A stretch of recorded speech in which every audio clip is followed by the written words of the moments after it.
Ukraine தலைநகர் Q பகுதியில் Russia நடத்திய ஏவுகணை தாக்குதலில் 9 பேர் கொல்லப்பட்டனர். 6 குழந்தைகள் உட்பட 70க்கும் மேற்பட்டோர் காயமடைந்தனர். கியூ பகுதியில் நள்ளிரவில் நடத்திய ஏவுகணை மற்றும் ட்ரோன் தாக்குதலில் குடியிருப்புகள் சேதமடைந்தன.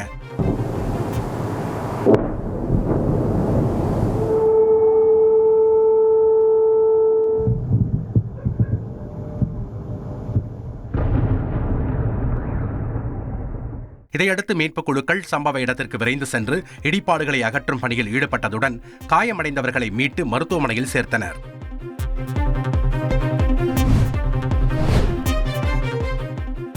சீனாவில் பாலத்தில் திடீரென தீ விபத்து ஏற்பட்டதை அடுத்து பாலத்தின் ஒரு பகுதி இடிந்து விழுந்தது.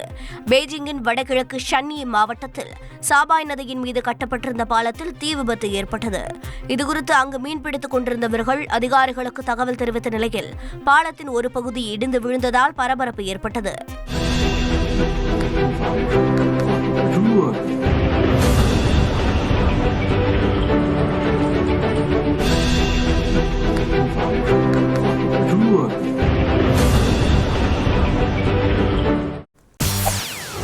செய்திகளை உடனுக்குடன் தெரிந்து கொள்ள உடனே சப்ஸ்கிரைப் பண்ணுங்க.